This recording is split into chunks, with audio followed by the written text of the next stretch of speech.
Welcome to Whose Turn Is It Anyway, a board gaming podcast where we talk about cardboard, and even more cardboard. We're excited to run another expansion pack episode today where we're joined by Matt Prowse from Full Board Gaming to talk about setting up conventions and what it's like. So let's not waste any time and jump over and meet Matt.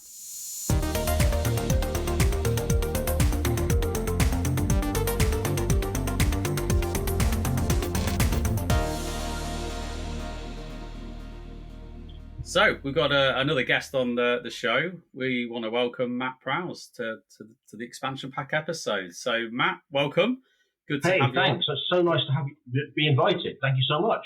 No problem. We love having a chat with various different guests, and we get to get all different insights and things. So just for the purpose of our listeners, if you wanted to do a brief introduction to yourself and what you're all about, that'd be great. Okay, so I'm Matt Prowse. I'm 53. I'm an Aries. In my day job, I'm a recruiter and a trainer for a big nationwide logistics and fulfillment business. So I do lots of kind of training and engaging with people in my day job. But more importantly, I'm an avid gamer and always have been. And it feels like everything else in my life supports my gaming hobby, which I'm very comfortable with. So yeah, hurrah, it's good. So you mentioned you've been an avid gamer for a little while. What drew you in the first place to the hobby? I was thinking about this because, we had a little kind of list of things we were going to topics we were going to come into, but thinking about it, I've always been a gamer of one kind or another. Going back, I'm thinking about influential stuff, and it's silly little things. But I think when I was really little, there's a scene in Chitty Chitty Bang Bang where they're playing a war game at the very end, and they've just got these Napoleonic stuff out, and I think, oh, that's fascinating. I want to do that, because we all had soldiers and stuff, but that was a bit bigger. I think it's sort of Lionel Jeffries and somebody else sort of. Fat white men with beards playing a war game. It's just a trope I probably want to avoid, but it's very accurate.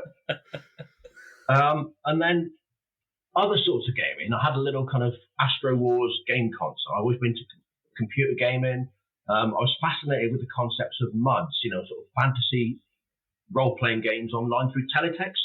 Again, I was probably 7 or 8 when these are going on. I had no access to them.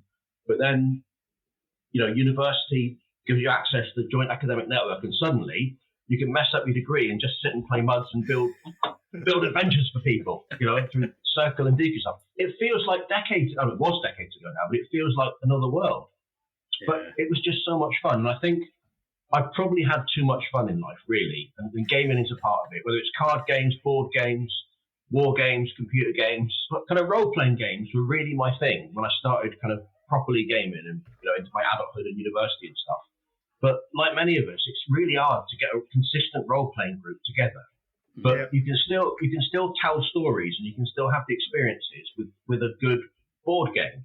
And it's in a box and it's done. It's much, much easier to have the 5 or 6 people that are playing then and there. You've got your great evening's entertainment, but you haven't got to wait, 3 weeks for Jeff to come back because, he's in Egypt that week, or someone's kids are poorly, which we all have those pressures. Yeah. But you can just get another person in, get a board game out, or a bit of planning, you can get Twilight Imperium out.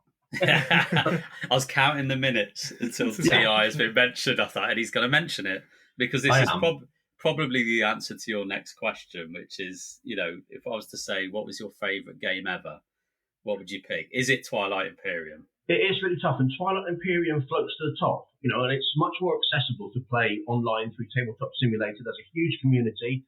I admin a Facebook group for it. So there's loads of players. And when we talk about drivers for my convention, there's going to be a room with tables in with people playing Twilight Imperium in.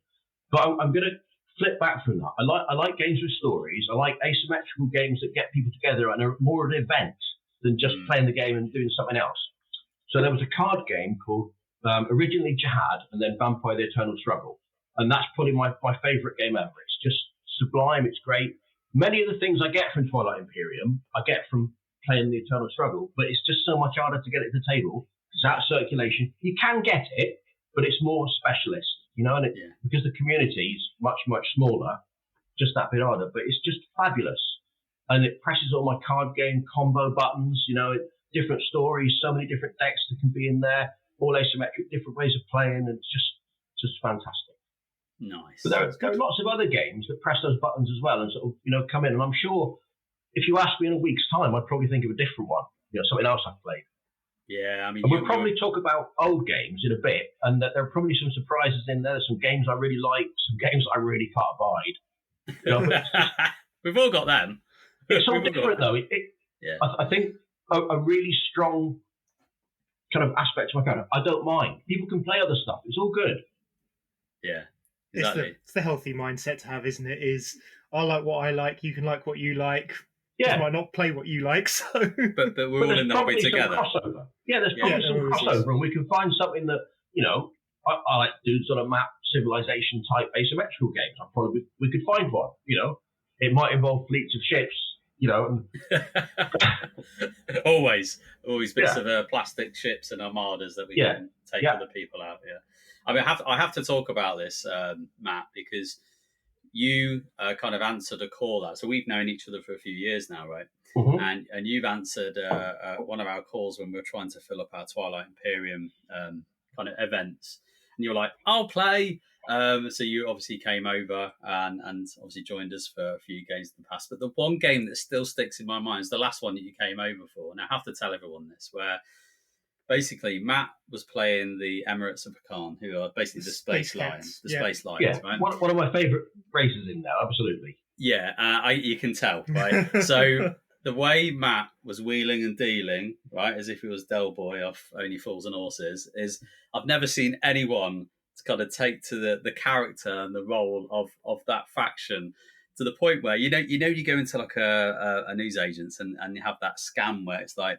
right, if I give you £20 and then you give me 10 and I'll give you another 30 back. It was all of that going on, and everyone was just around the table going, sure. It was masterful. It was a masterclass of the. Hopefully they won't get irritated though, because you've got to balance it with the game length. You don't want everything to end up being a 5-hour, turn. So that was me moderating it. It was fun. It was fun to see how this is how you should play it. Yeah. What other games are you enjoying right now? Like anything kind of in the modern-ish era that you regularly get to the table?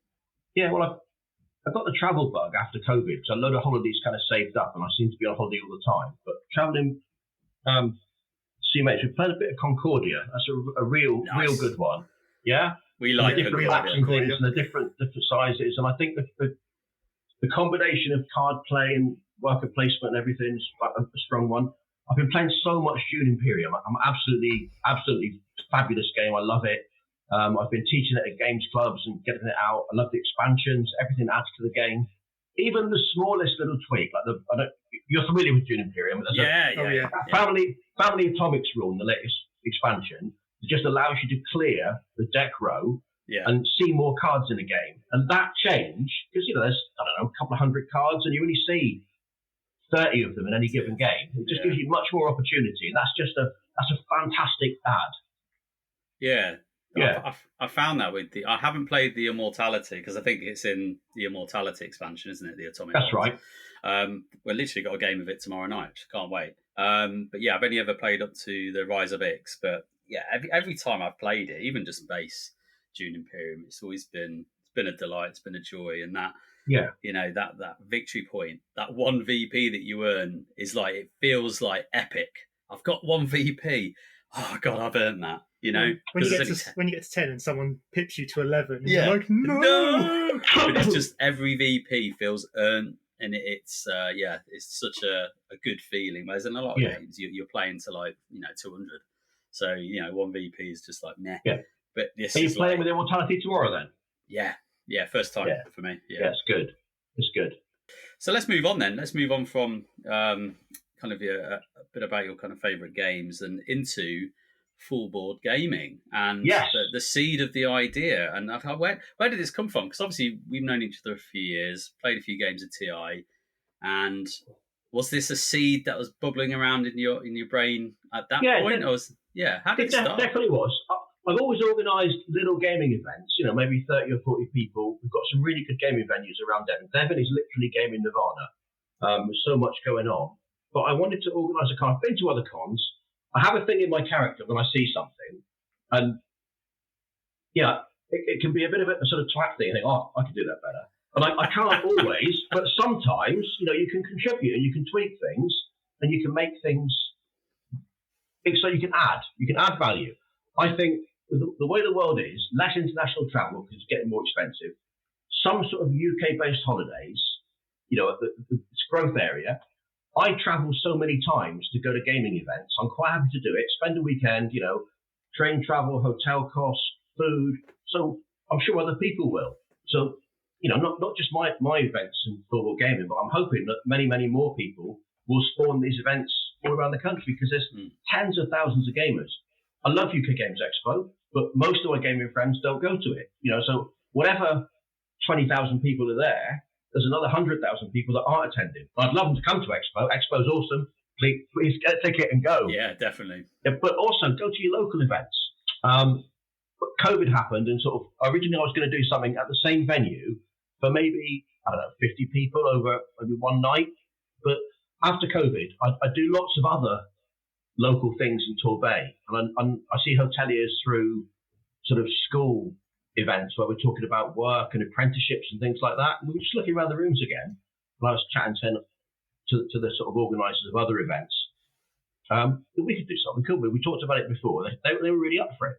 So then I started talking to other hotels saying, look, you've got a great convention hotel with lots of facilities. Have you got a really rubbish weekend in the year where you're empty? And if I can fill your hotel with people, can we have you fill facilities? And they're quite keen on that. Seems like a good idea. So I hope more people do it. Yeah. Win-win though, isn't it? For those, it is. And there are events, there are golfing hotels. Can't play golf when it's tipping down with rain in the middle of February. There are other event hotels. I haven't looked at ones yet because the locations are a bit awkward. I want my conventions to be really accessible. But if people will go away and listen to, 80s tracks for 3 nights, they'll go away and play board games. If they'll go away and do Crown Green bowling, board gaming stuff. Aging population, board games are really accessible. I think in, outside the UK, places like Florida, where there are enormous aging communities that will go off in little golf buggies and play golf, or board gaming is just such an accessible thing. And I've heard people talk in the past about World of Warcraft being the new golf. Board gaming is the new golf, really, I think. But I'm not knocking golf, but it's not my thing. It's a good example of a hobby that takes a lot of time, can be relatively expensive in getting your clubs all sorted out and trekked around, but people are happy to travel for. Yeah. So let's move into board games. Yeah, I quite like that comparison because, like, we've got some family members who are big into golf, and they're always talking about their latest driver or their latest set of, hybrids or whatever. Yeah. And I'm just counteracting that with, I've got this new game, but they don't care. That's the difference. But I'm equally the same as they talk about golf. I'm just like, nah. Any hobby that you invest a bit of money in, that where you can find a community to talk to on a regular basis, you always sort of, this is what I've got, or what have you got new, or whatever. The principle's the same, isn't it? Like, it doesn't matter what the hobby is that if you're passionate about something and you get joy out of it, then you naturally just want to obviously do it more, and you want to find more kind of places and more like-minded people that share the same kind of values, share the same interest to share it with, and that's why these conventions are really good. And I quite like what you said earlier about you should try and invest some more time into your local conventions, as good as Expo is, and it is fantastic, but it is quite overwhelming and it's quite large, and it's quite nice to have that kind of smaller, more concentrated convention where actually you get to meet more people from your local area that you've never met before, and suddenly you're kind of building more friendships up that you never thought you would actually do before you kind of attended. So I completely agree with that. I really do think I've got the best friends in the world. They're just so fantastic. They're so accommodating, accessible, friendly. They want to get involved in stuff. So that's all good. I made a conscious decision. I'm in an RN about having day visitors against residential visitors. I thought, no, look, if you want to do daytime gaming or like a night of gaming, I can point you at clubs literally at the same weekend in an easy, accessible area. This is something slightly different. Everybody's staying. Also, literally all the organisers of conventions that I've ever met have the stress of, you have to police it, and I've got to take people, make sure people have left the hotel or they can't bring their own food in. Don't have any of that. Do what you like. You're staying on the resort. You can bring food. If you want to bring a bucket of KFC in, be respectful of your other gamers. And, leave it around because it's breakfast and dinner as well. I just thought, it's nice to, however nice the hotel food is, you want snacky things, you want to pop out into Torquay, that's good as well. Pop out, go and wander around. Yeah, exactly. So, yeah, so this, your kind of first full event that you're organising then, you obviously mentioned it's in the Torquay area. Like, whereabouts specifically is it going to be? So there's a group of 4 hotels together called sort of the Torquay Leisure Hotels. And at the moment, we're in one with one function rooms, a set of function rooms and everything, gaming space. We've got about easily accommodate 300 people with lots of space. If things do escalate, I can sort of activate Hotel 2, or we can bolt on a bit more, And then the DEFCON 2. Yeah, the resort will be very happy. But I think pitching for about 200 to 300 people will make it a roaring success. Sort of fix it in the minds of the hotel, interest other hoteliers and other people. There are powers within Torquay that look at kind of the tourist industry and events that are happening. I'd love to build it into a festival of gaming over a couple of years and bring in loads of other stuff. So there's so many other things we can do. It might be a movie night in Kent's Cavern, which is big limestone caves. But if you're screening some sort of D&D movie and that'd be really thematic. I'd love to get some cosplayers in, get something parading through the town. But I'm kind of a couple of years ahead of myself. Let's build it up. Yeah. We've got the English Riviera Centre, which is a fantastic venue. So the potential for conventions in Torquay is pretty good. I did sort of wave the flag and sort of celebrate these hotels to other game convention organisers, but no one's picked it up. So I thought, well, that's definitely me doing it then. Yeah. Well, as you say, if there's an opportunity there or there's a gap, then you think, why not? If it benefits the hobby, benefits the local area and the community, go for it. So you just need somebody to create the spark, isn't it? Especially here, you talked about that festival atmosphere, and I've heard about it when people have talked about conventions abroad. I've never heard anyone suggest that they want a festival atmosphere over here. Maybe it's just the typical British demeanour, but like it's certainly something interesting and different that I don't think we see over here. Yeah, so there's things, being a resort hotel, it won't just be, we're in one hotel though, but there are the other 3, unless we can fill them. But there's other sort of entertainment going on. So if you want to listen to sort of cabaret and stuff and just go off in the evening and do that, you can do that as well. But to add more particular game-related stuff or nerd culture into it would just be sublime. Would be awesome. There are other things. Like there's a Torquay Air Show that gets tens of thousands of guests. I'm not thinking quite that big, but there's a Torquay Steam Show that gets a couple of thousand, and I think we could easily, get to that level pretty quickly. There's something for everyone.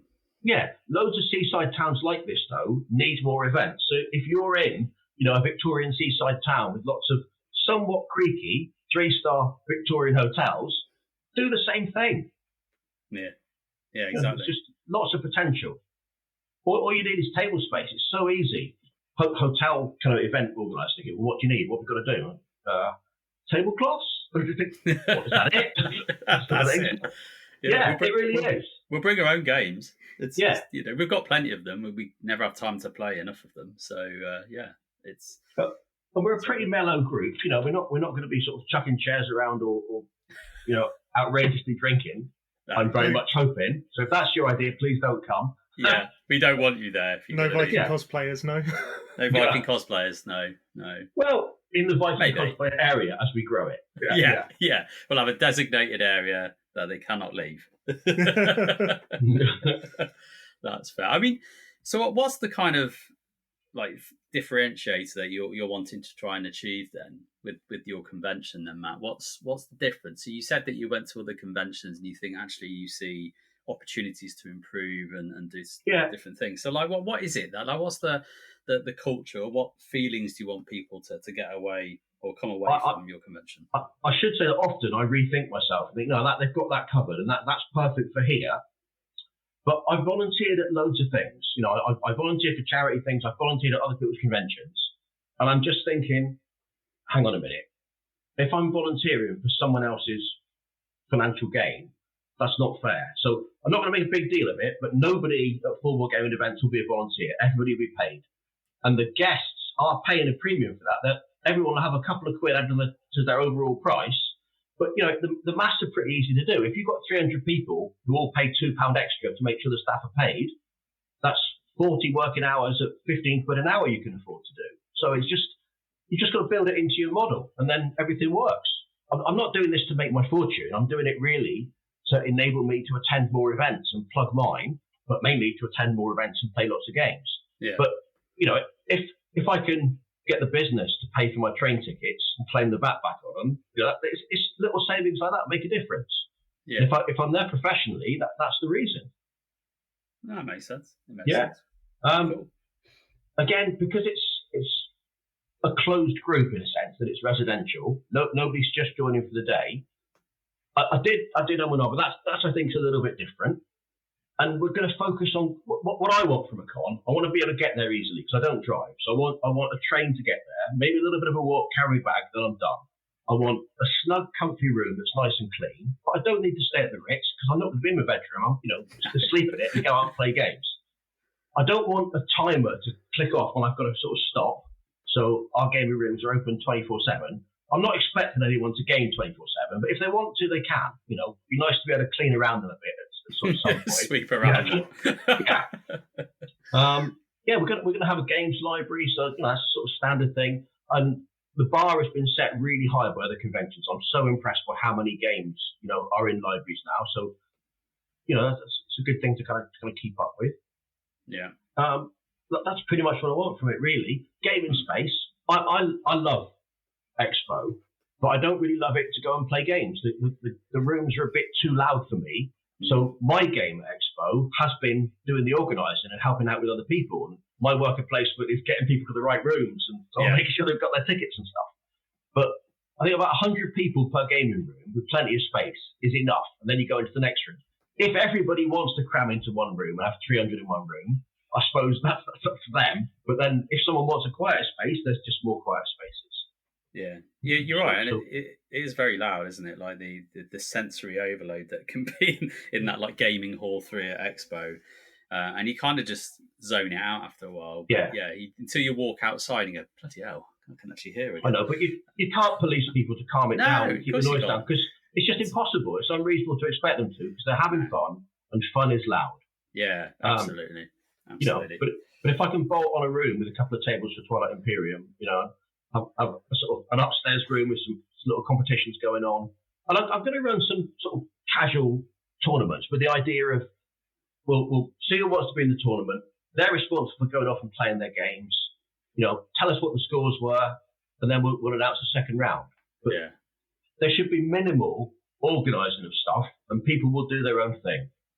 There'll be staff there, there'll be a reception desk, but because there's not a lot you need from us, except a little bit of policing the games library so that it doesn't go in a van and get driven off.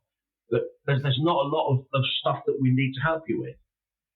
I'm expecting more experienced gamers to probably want to come to this one because you've got to be pretty involved in the hobby to want to go away and do it for a weekend. But if people talk to me and let me know they're coming, I can make more provision. If there are more newbie gamers or family gamers and stuff, then I can make more provision as we go. We've got a year to do that. So it's just a communication through Facebook or Discord and keeping in touch, and we can grow it. But experiences like HandyCon's great. Hotel, play games, hurrah. City of Games that happened in Bristol. Again, it was probably the model for what I want, really. Again, hotel, all enclosed, go off, play games, and you're sorted. Yeah. I think it's that board game holiday, isn't it? Like treating it as a holiday, a weekend break, where you're probably going to spend 80% of the time doing the thing you love and playing games with lots of people, but you don't always have to do that. And the fact that you're at venues where, as you said, I'm just going to pop out to the marina and just take an hour and just have a walk around, soak in the sights. Hopefully the sun's shining. Go and grab some food. It cannot is the guarantee the sun is going to be shining, but there are fish and chip shops. You can go on the harbour and get some nice fish and chips. You can do something else. You go and listen to entertainment. You can go and do some 10-pin bowling downstairs in another room if you want to. Yeah, there's other stuff you can do. Yeah, so you can mix it up a bit as if it was like a weekend break with your gaming group or group of friends or your family or whatever, and that's quite appealing actually. I think for definitely for me being in the hobby, it's like brilliant. What a weekend! And I just think for anyone else who maybe is not as much in the hobby but likes to play board games, but then doesn't have to spend 12, 16 hours a day playing board games, they can dabble. They can go and do a bit and go and do something else and come back later and do a bit more, go and do something else. And I think that flexibility of where the venue is logistically, where everything is around it is quite key, right? And makes sense. Yeah, so it should be good luck. But, this is the first one. It's kind of like the first pitch to the paying public. If you want something else from it, tell me. I don't. There are other things that other events do really well. Mr. Grogan does awesome charity raffles. So I don't want to impinge on that. That's events I'll go and take part, but that's a GridCon or a thing at Expo he does, So it's all good. Good to him. Fantastic it happens. I don't need to add to that. Yeah. Yeah, it's about leaning into what you can do and how you can differentiate, right? So, that makes sense. Okay, so I was thinking of things to talk about, and one of the things that annoys me at hotels sometimes is hotel bar prices. Yeah. And I've just sort of twigged that, we've got a regular pub bolted onto the hotel, so it's just normal drink prices. So I still being 53, go into a pub, find a pint and think, oh my God, how much is that? But that's just a factor of my age, and it's not like 160 anymore. Yeah, I remember those days. Or maybe they were £2, maybe. But yeah. Drop and take me. Yeah. Old money. Bit of old money. Yeah. But no, going out drinking now, I don't do it very, very often. But sometimes we go out with the wife and we have a night out, and I think I could have bought 2 board games for that. So that's just the reality of it. When that game was over, I've got really into sort of cooking dinner as well and having a bottle of wine alongside gaming, and that's I think the perfect evening. Yeah. And I was on holiday recently with lots of expats in Greece, and we're sort of there's 3 of us that are avid gamers, and the rest are sort of politely interested. But we've kind of sussed, you can have a little sort of demo game of just one in your back pocket and literally explain gaming, and it's just so much fun. Yeah. Or converting dominoes into Mexican trains, just adding that extra little level of a continual thing, or Skibbo. There are loads of things. Nice. Yeah. So when is this specifically? When is your first convention then, Matt? I know you said next year. It is. It's the 2nd of February, 2024. So it's a basic event. Is a Friday night, Saturday night, go home Sunday event. But if you want to bolt on an extra day for the Sunday night, you can. I know lots of conventions have mission creep and start to kind of extend either end, and I think we can do that in the future. But because the way the resort hotel is structured, things tend to start on a Friday and something else will be going on a Thursday. So unless we build it up a bit bigger, I can add on the other end, but I can't add on the Thursday yet. That doesn't mean people can't. I'll be there on the Thursday night with some people, my team, so we can probably find somewhere to game. We might even have a local games club night or something. Yeah. So we can do something.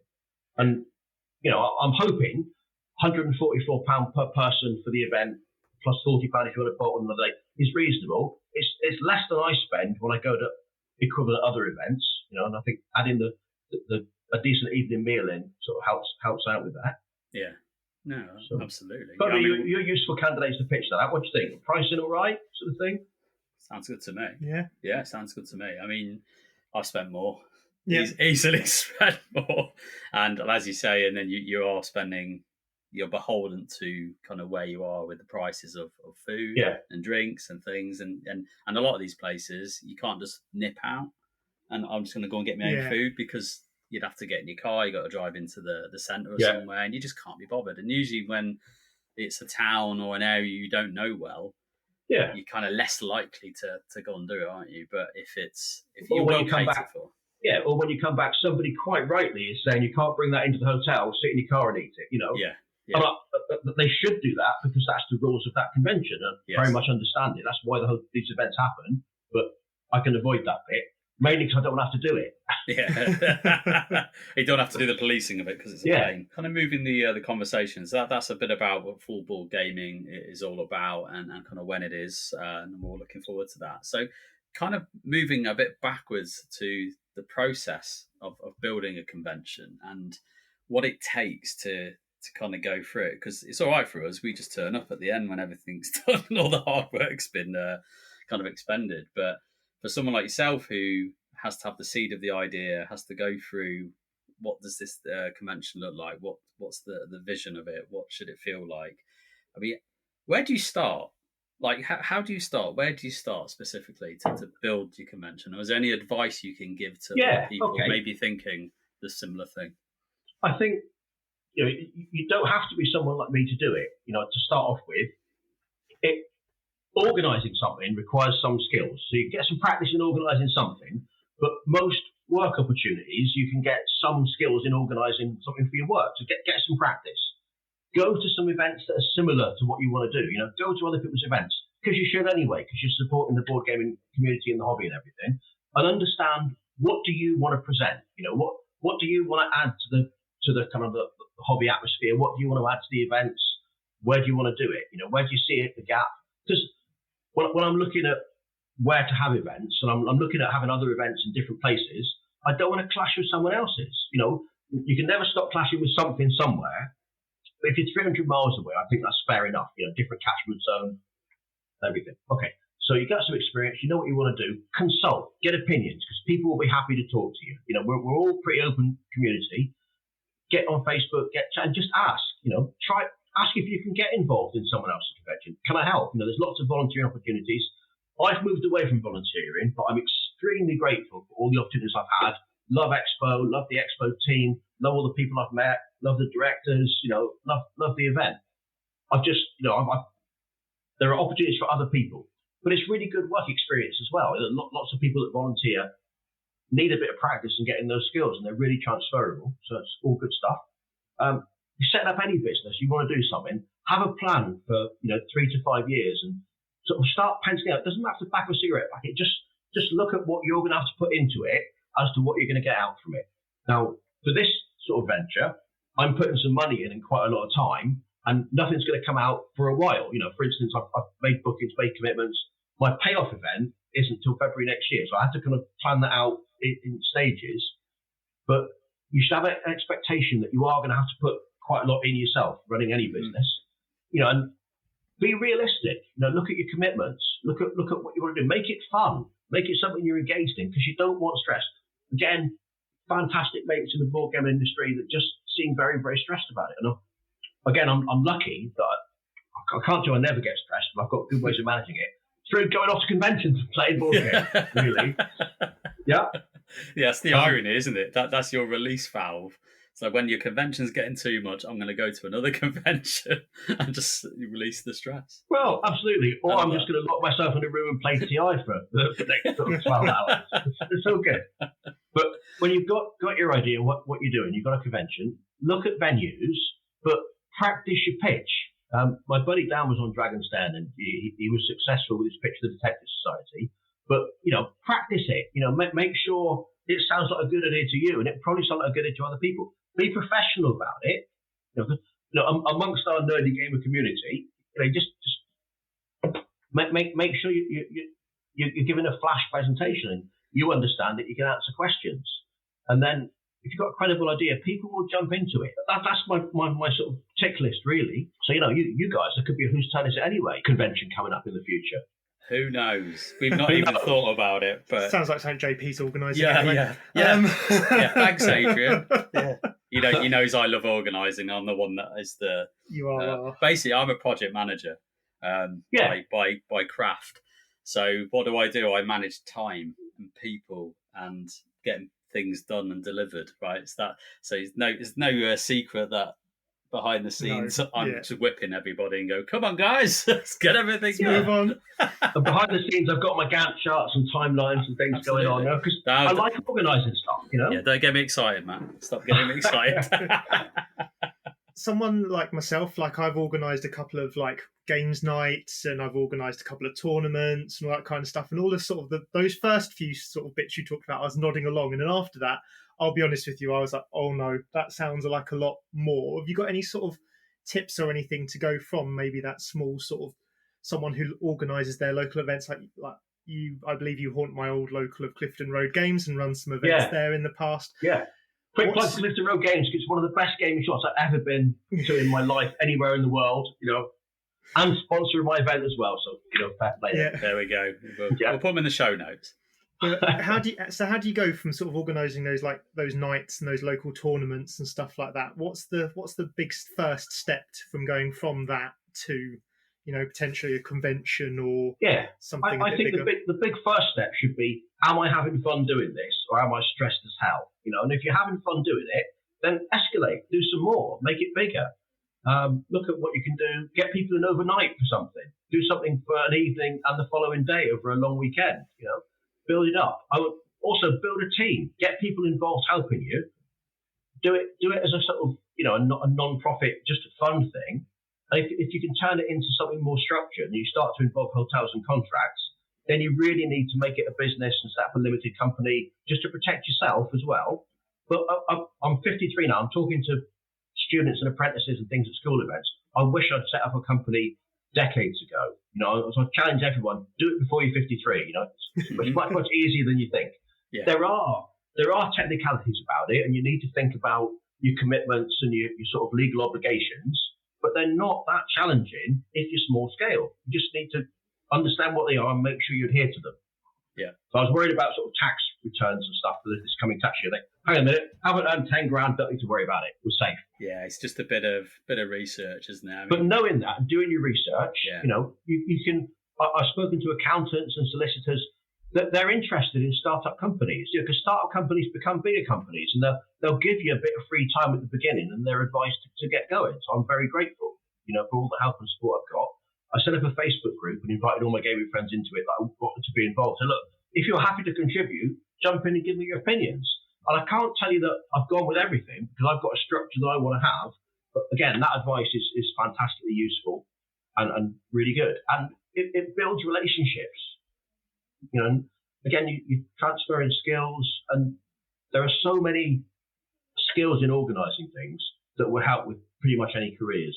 Communication skills, organisational skills, pitching things, lots of useful stuff in there. Lots of CV fodder. Yeah, CV fodder. I know what he means. Yeah. It's my CV's a bit like that. Just every random skill I've picked up from everywhere ends up on it. But yeah. I saw a discussion about whether you should put gaming in somewhere on your CV, and there are some people that are absolutely not, don't mention it. For God's sake, don't talk about gaming. I think, well, that's you. If that's a big part of your life, you're misleading everyone, and you're holding yourself back. There's so many good, positive things about gaming. Yeah, it's quite weird. It's quite funny you talk about that, because I know, Adrian, you've got a little inkling for the future to have a discussion around how this hobby transfers skills to real life situations. And it's so true when you kind of sit and think about some of the skills that you do pick up. I'm not talking about backstabbing and lying and cheating, because there are some skills that you need, or wheeling and dealing, although that can be useful. But no, I think generally in life you can pick up so many skills from this hobby. It's unreal. Yeah, so it's on my CV for sure, because just mentioning things like supporting people who've set up businesses and stuff like that, and there's just so many invaluable little skills where, as you kind of say, by volunteering, that you can pick up and just even supporting a friend doing what they love doing, and that kind of stuff that you end up learning. Just as, if anything, I found that those lessons have taken to heart more because I'm passionate about what I was doing than perhaps some of the sort of, you do pick up skills through the grind of the day-to-day job. But if you're passionate about what you're doing, you tend to pick up those skills and the lessons stay with you longer, I find. So quite a lot of I do a little bit of support with people for interviews occasionally. I used to do in my old job.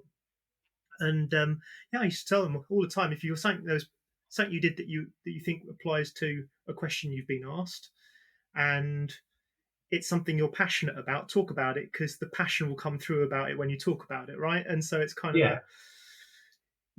that sort of make sure you're getting involved and making sure you just put those things on your CV and talk about them in interviews. That's tangented quite massively there, but we've got into career advice. I love it.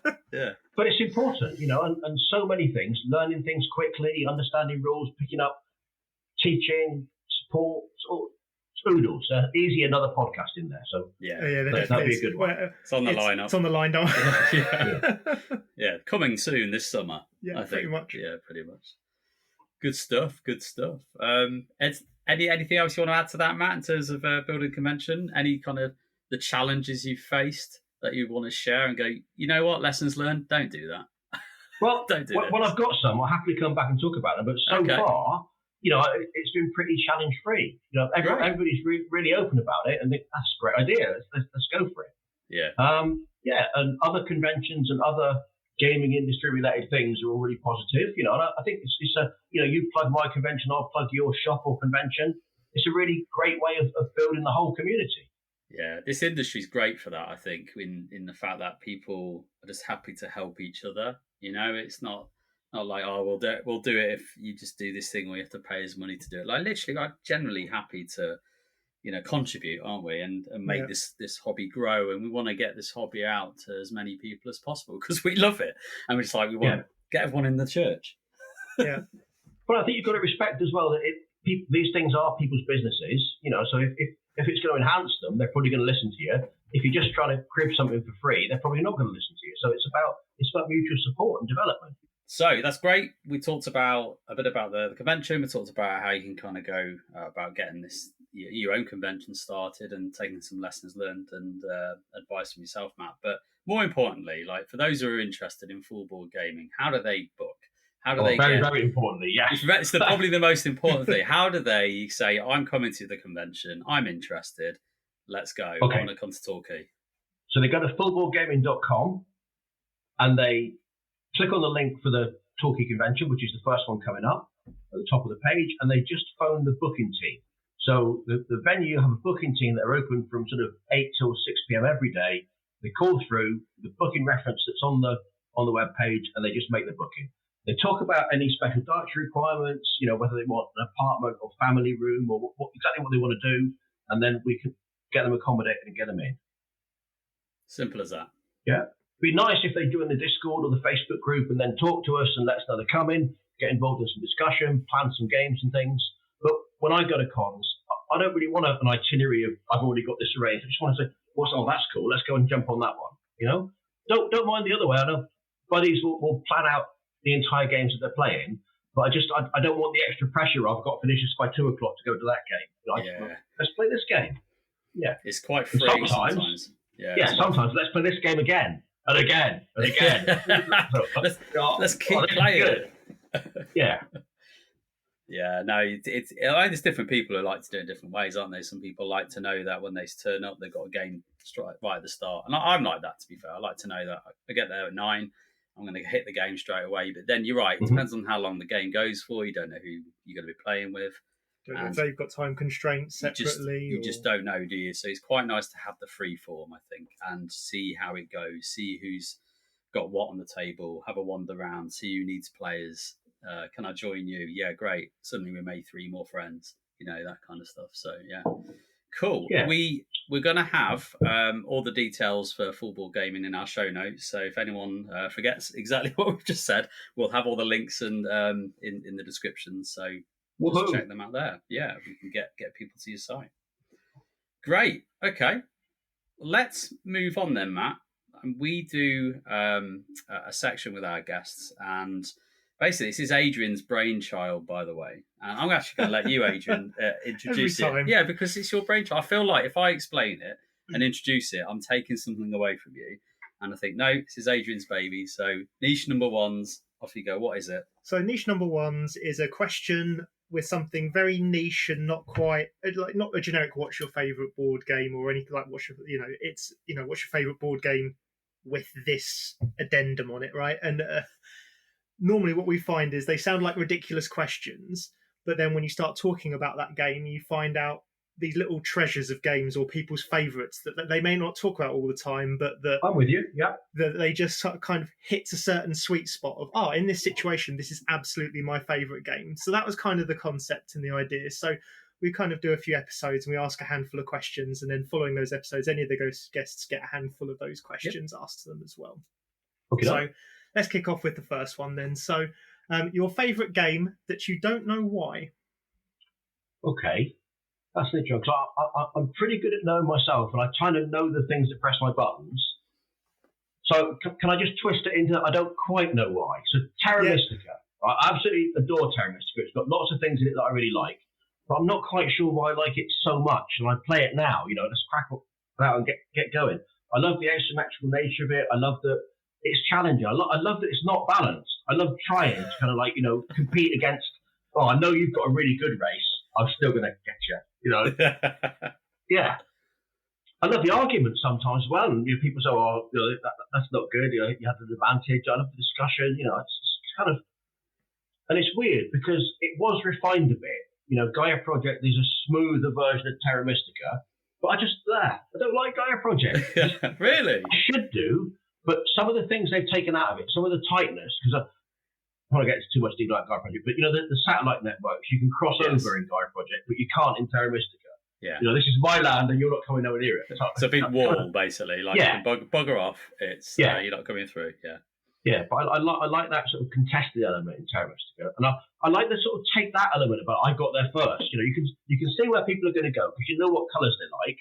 Yeah. So if you're not on the ball and you're not getting there first, you've lost the race. See, I've not played Gaia Project or Terra Mystica, but every time someone explains it to me, it sounds like a different game to the game that the last person explained to me. Like, there must be something about this game. I must give it a go because literally every explanation someone gives of me, I would probably tell you it's a different game to the last time someone explained that game to me. It's an odd one to sit and explain, isn't it? Like, you are right. I think everyone gets something different out of that game or that system. And for me, I do prefer Gaia Project. I actually like Terra Mystica, to be fair. I'll play any of the versions, but it's really hard to explain. You're just gonna have to play it, Adrian. I will. You're just gonna have to give it a go. But I like the stories. I like the sort of the epic clash between two different races and stuff. And one succeeded. In the background, this particular race that builds little bridges between because has swept the board. Points and things. It's just nice. Yeah. Nice. Yeah. Nice one. Yeah. Shall I take the next one? And you can finish off with the last one. All right. The next one, the favourite game, or your favourite game that never hits the table. Oh, I've got so much nostalgia for this, but I can tell you why it doesn't hit the table. Axis and Allies, right? So here we go. Here he goes. in the 80s, playing Axis and Allies, I just adore it. I really like it. I like it. It's really themey. I get people rubbishing it as like, oh, Ameritrash, and I don't get angry about many things, but that sort of title, it's probability driven rather than random dice driven. So if you've got a good chance of winning something, you're probably going to win it. But I like the way that dice and the mechanics of it can throw things in the same way that battles in the Second World War happened. I like that. I think it's a really good simulation of the situation in the world. I like that if you've got kind of allied players that don't quite know all the ups and downs of the game, you've got a team that are kind of together but are doing their own thing as well. It really works. Yeah, I don't like it as a. If someone's not bought into the idea of, well, we're going to actually aim at this, or we're going to defend India, for instance, and put into more pressure for that. If both like America and England aren't bought into that, and it's just England that's bought into that, it's just going to fall apart. I really like Axis and Allies, although I do like the idea of the simulation thing. But all it takes is if that first turn goes badly, if you overextend yourself and that first turn goes badly, you'll be playing for 4 hours knowing that you're doomed, basically. Yeah. But I love Axis and Allies. It's a good choice. The reason it doesn't hit the table is the downtime between players, and that's a bit of a killer for it. So playing on an app is much easier. So many board games are just better on apps because you just haven't got the faff around. But Axis and Allies is the first game that I sort of blinged up with some little hats for the different players, little movie sticks. Oh, really? Oh, yeah. Yeah, it is brilliant. And then if you get the Pacific and the Atlantic one and bring them together and play the whole world with 6 people adding in China and stuff, it is just fantastic. And if you're all into it and you don't mind the downtime because you're telling an interesting story and seeing what happens, I've got a whiteboard for it as well. So extra bits and pieces on. But it is, I like to sort of note the events and sort of make it more of a mega game with more players. Then it's great. That's on my list as well, mega games. Yeah. I really want to do one of those. I'd love to do a mega game. and like 12 hours or over a weekend, and like the fact you just said you get hats, I love that. I could wear a hat and just pretend to be a nation for like 16 hours and basically just ham it up.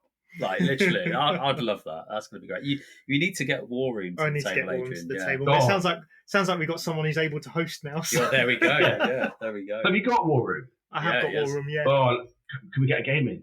Yeah, everyone asks it. It's one of those where again you kind of have to get 6 or 8 people willing to sacrifice 12 hours of their day. Yeah. Hey, I've got a convention coming up. I think we got the ideal place. Well, so last one we're going to ask you the niche number ones. So, favourite game where you were reluctant to play either because of the box art or sort of the graphic design of it, but it's now your favourite. Oh, that's really tough. Because I'm not really bothered about box art. You know, it's one of those sort of background things that doesn't bother me. It could be a plain box. If it's a good game, then awesome.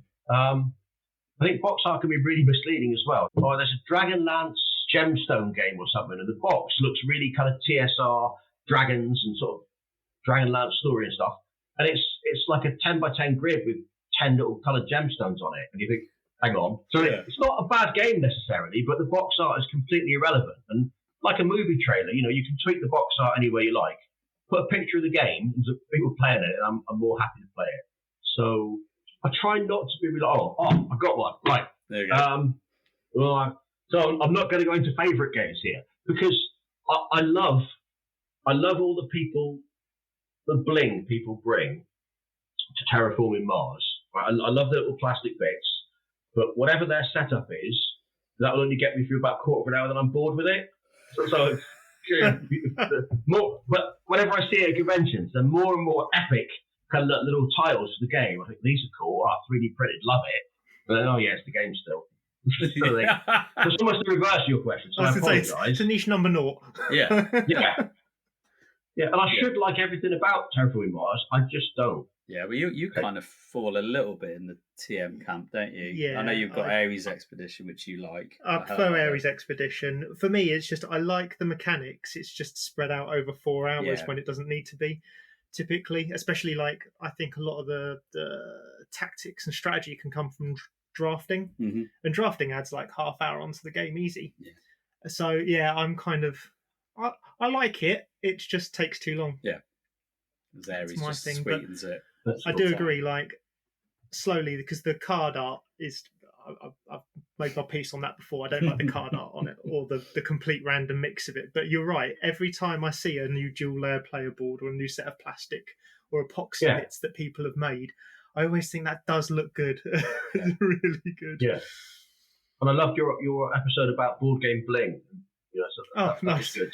So people can still lure me into Terraforming Mars by having more epic mountain scenes, or bigger nuclear explosions or craters, then we're good. It'll get you through an extra 15 minutes. Yeah. Yes. Yeah. Fair enough. Great. Okay. Well, we come to the final question for you, Matt, which is generally, apart from Torquay and Full Board Gaming's first main event, what are you excited for? What's coming up for you? Oh, so much gaming and reconnecting with mates and things. So conventions are a really good way of keeping in touch with people. Thankfully, the pandemic kind of drove Discord use a bit. So we stay in touch a lot more now and play a lot more online.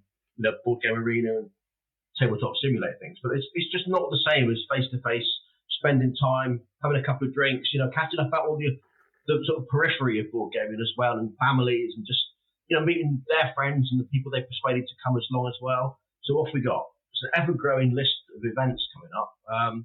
So there's a Devon board gaming hotel coming up, a little hotel for about 60 people. That's the start of March, isn't it? Start of March. That's right. I'm there. Yeah, we're there. Oh, nice one. Oh, fantastic. Then we've got Aircon, Baycon, the 24-hour gaming marathon, Expo, GridCon. So there's lots of stuff going through the year, but there's still a load of space for other people to organise events. So please do. Yeah. Just the expansion of the gaming industry all over, and more players and more stuff happening. Just it's ongoing excitement, really. New games, more stuff coming out, the latest hotness. It's always exciting, though, isn't it? Let's be fair. Like every week, it's like, oh, that looks good. Oh, yeah. It's an easy question to answer because the answer is everything. Yeah, I'm excited for everything. As we sort of expand football gaming and get it going, getting something else going in another sort of, this is a Southwest thing, getting something going in one of the great northern cities or Liverpool or somewhere with a nice catchment area, that's really exciting as well. I've been thinking about sort of boutique holidays for maybe 10 to 12 people, book a castle, go and play board games. You know, your board gaming host does your meals, teaches you games and stuff. So that sort of thing could work. And looking at little sort of Channel Island forts and stuff, or you know, little bizarre places for holidays that I couldn't do on my own, but with 10 other people, brings it into the realm of possibility. Yeah, so, it makes it work financially, doesn't it? When you can share the cost of that between you. Yeah. Yeah. But again, I think that sort of event, things like host seasons, people can do board gaming weekends on their own. They don't really need a convention. Just book a little cottage off season. You know, a couple of £100 between 12 of you. It's nothing, is it? No. Really? Just booked it up between me and 3 other mates. We're going away for a Blood Bowl and board game weekend. Just booked a little cottage in the middle of nowhere. What's your team? What's my team? Norse. I've just bought Norse. Nice. Yeah. Chaos. Nurgles. No. I haven't played Blood Bowl since the 80s, unless you count the digital version. I had Blood Bowl 2 on the... Yeah, it's just the last rule set. Yeah. But yeah, I've not played the actual physical. My brother's got it, so we keep saying we're going to sit down and play it because it's just going to take us right back to Christmas 1989. Yeah, but the digital version counts. Digital games, absolutely fantastic. It's very gaming. You know, you don't have to paint your miniatures. It's nice to paint miniatures. I can't do it. I'm absolutely useless. But if I can just edit them, you know, digitally, get the game going, that's what matters, isn't it? Really. Exactly. And again, much more accessible. Probably 1,000 people playing Blood Bowl now on the Discord server. Yeah. So easy going. Get your team developed and killed. Let's start smashing faces in. Yeah, it's a great game. Yes. Yeah, it's a great game. Yeah. I think we've come to the end there, Matt.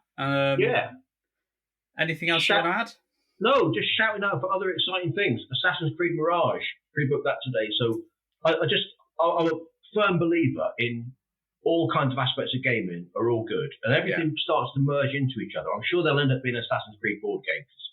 Big IP, these things will happen. Yeah, there is one. You know, Brotherhood of Venice, yeah. Brotherhood of Venice. Already? Okay. There you go. I haven't got it, but it's definitely one out there, right?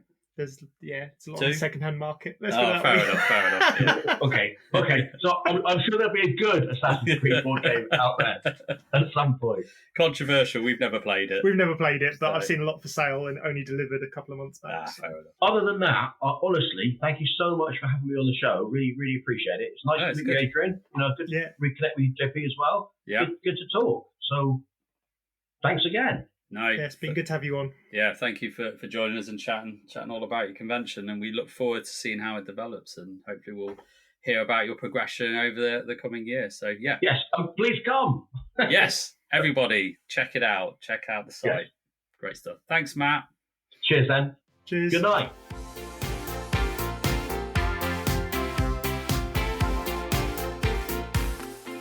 And that wraps up another expansion pack episode where we just want to say thank you to all our listeners as always, and we love engagements. If you want to get in touch with us, you can do that via a variety of our handles. You can email us at players@whosturn.co.uk. You can get us on the Board Game Geek and subscribe and become a fan. You can get us on Facebook at Whose Turn Is It Anyway Podcast or Instagram at Whose Turn Podcast. And if you want to see us do some videos and stuff on TikTok, why not? It's at Whose Turn Is It Anyway. And we'll be back again with another main episode next week. So see you later.